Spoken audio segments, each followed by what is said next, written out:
Ja, hi, ist Tom von GermanRhymes.de. Heute sitze ich hier mit Keri Hilson. Hey, Keri, what's up? How you doing? Heute ist mal ein ganz anderes Thema. Wir gehen heute mal ein bisschen in die R&B-Schiene. Keri, you're an R&B singer. You got a little bit of rap. You got a lot of rap features on your album. And the album is coming out in Europe, I think this month, next month? Or it's out in Germany. Is it out? I didn't know yet because I didn't get the press release yet. Oh. So I was kind of behind on that. But yeah, your album is called In a Perfect World. So my first question would be, is your world really perfect? No, it's not. And that's what the album is about. It's incomplete statements. See the ... Yeah. In a perfect world, you know, everyone has something about their lives that they would change if only they could in a perfect world. Mm-hmm. And everyone would finish that sentence in a different way.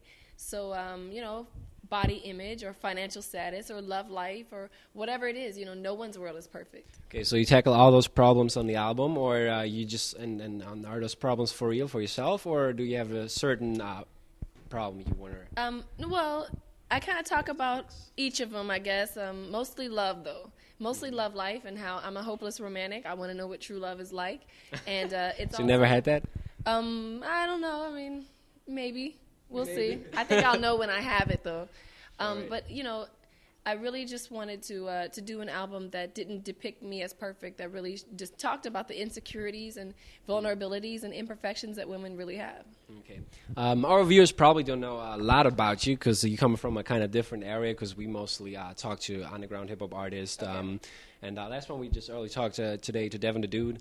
You know him? Oh, wow, yeah. Yeah, it was kind of, he's around. He's going to go barbecuing later with us. Oh, wow. At the West Coast Customs store, because they got this set up in Germany for MTV Europe right now. Really?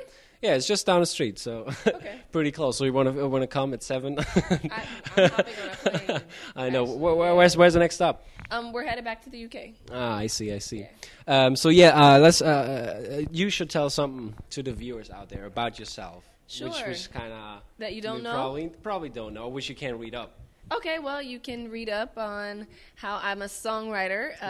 Before that, you know me as an artist, I was a songwriter. I wrote songs for Britney Spears, Diddy, Usher, Ciara, Chris Brown, Danny D. Kane, Pussycat Dolls, Tony Braxton, Mary J. Blige, Ludacris. It goes on and on and on and on. A lot of stuff on your plate. Yeah, so they have to read credits and read my discography and see who all I've worked with. But now it's my turn. And, you know, being an artist was my first plan. It was my dream.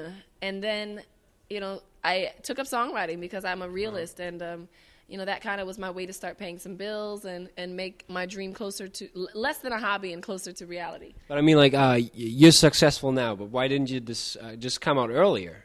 Well, that's not up to me. It's up to God. It's up to a lot of people who are in control of my career, as well as, you know. And up to Timberland, who likes your voice. Yeah. So, I see that with the songwriting. But do you see afterwards now, after you come out with your CD and your solo debut, do you see that this kind of more, I wouldn't say sellout, but you trying to kind of say you would do that again? I mean, songwriting, or you just want to, do that, or just keep that for yourself? No, also? You know what? No, I still write songs for other artists. I always want to be able to do that. Mm-hmm. That is my bread and butter. That's my means of living. I've also learned to love it. It's not like it was just something I just took up. No, I didn't know that I was as good as I was, and it's something that I learned to love. So I always want to stay writing for other artists. Okay, yes. but like because most of the time when we talk about with other rappers, because ghostwriting is a bad thing for them, probably because it's like not manly. I don't know, whatever. But I guess. So it's not an issue for you, right? No, because it's no such thing as ghostwriting. Most singers don't write. But do you get the credit you deserve, you think? Well, that doesn't matter as long as I get the check I deserve. Oh, it's all about the money. I see. I noticed the ring. What's up with that? Well, I have a song called "Get Your Money Up," and that's what this ring means to me. Get your money up. No, but it's not all about the money. Of course, that's a plus. But I'm just saying, as a songwriter, you know your role. We don't have to be famous songwriters. This is just our job is behind the scenes. Mm-hmm. So when I'm writing songs for people, no, I mean, I don't have to have the shine and clout or awards and all of these things. Mm-hmm. But doesn't those worlds juxtapose?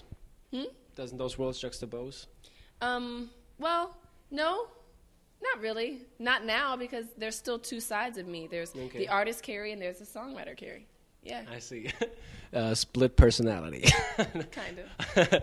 Okay. How would you describe your sound to which way you go?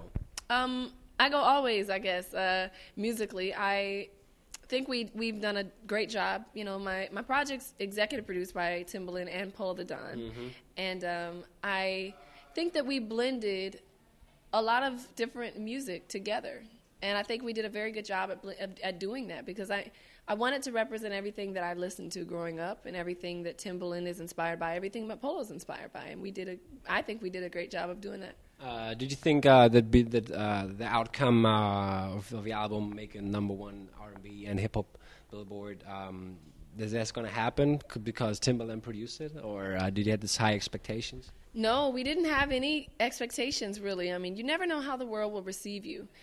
Even when Timbaland's working on music that we think is incredible, you don't know how the world will feel about it. You know, you just kind of do what feels good to you and leave the rest to the world to decide. So we didn't have any expectations just because Timbaland produced it, just because Polo produced it, or just because I was even a great songwriter.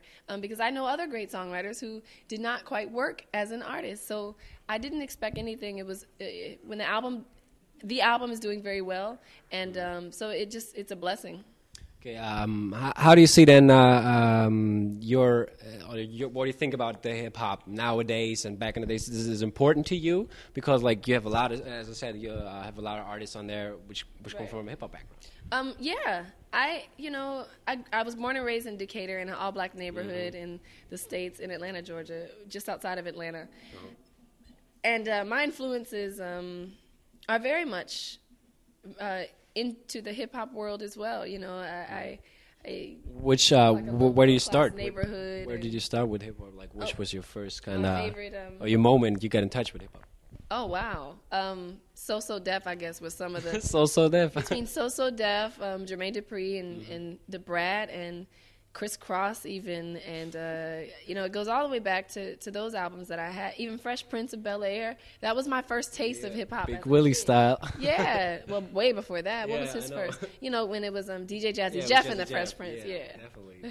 Those were good times. I remember that. Yep, and I remember Run DMC, and those were my first interactions. So you still go back to the old school, or you just? Every now and then, you have to. You know, you got to remember where you came from and put on a song. Sometimes the good thing about music is it can take you exactly back to where you were when you were listening to it. So every now and then I get reminiscent and I want to hear something. I don't know, whatever it was. And I can remember my old house and the smell of it and certain things. So. And how do you like this kind of new stuff coming up with all those cats like Mickey Fags, Asher Roth, Kid Cudi, and this kind of, which goes in an electro hip-hop way? Yeah, I like it. I like it. You know, music is ever evolving, and it's not something that that we should restrict artists by saying, oh, that's not hip-hop or that's not this or that. I mean, let people do what inspires them and what they hear in their own head, and that's the only way that we'll continue to be inspired by, you know, as consumers. I'm speaking as a consumer, but that's the only way that we'll continue to be inspired is if someone steps out on a limb and brings us something different. And then, you know, don't be mad or shun them just because they did something different than what you're used to. I think people should learn to accept new sound and new wave, and I like where music is right now. It's good to hear. And what's on your iPod, or what's the last album you just got for your iPod? I don't know. What is the last album I got for my iPod? I buy a lot of music for my iPod. Or which, like, what do you listen to right now? Is it maybe a better question? Well, Ryan Leslie. This album was tight. I liked it. Yeah, I liked it a lot. Diamond Girl is my song. Yes, and Supposed to Be, and he has a lot of joints. Yeah. What is it? The Dream. I like The Dream's new album. I'm still listening to Kanye's 808s and Heartbreak. I didn't feel that. Really? I didn't like the autotune all over the place. It was. Oh, okay. I loved it because, you know, it was just a lighter emotional side to him, and it shows growth as an artist, and lyrically he was still on point. But yeah, to each his own. And I think we should wrap it up now, but I really enjoyed talking to you, and maybe some people from the underground hip hop world is going to check you out and appreciate this new sound. Right, so check the CD. This is what it looks like. My album, In a Perfect World, featuring Keisha Cole, The Baddest, Trina. We got Kanye West. We have Neo. We have Lil Wayne. Yeah, of course, Timbaland. And, yeah, yours truly. So get into it. I'll give you a sneak peek. This what's up. Okay, peace out, guys.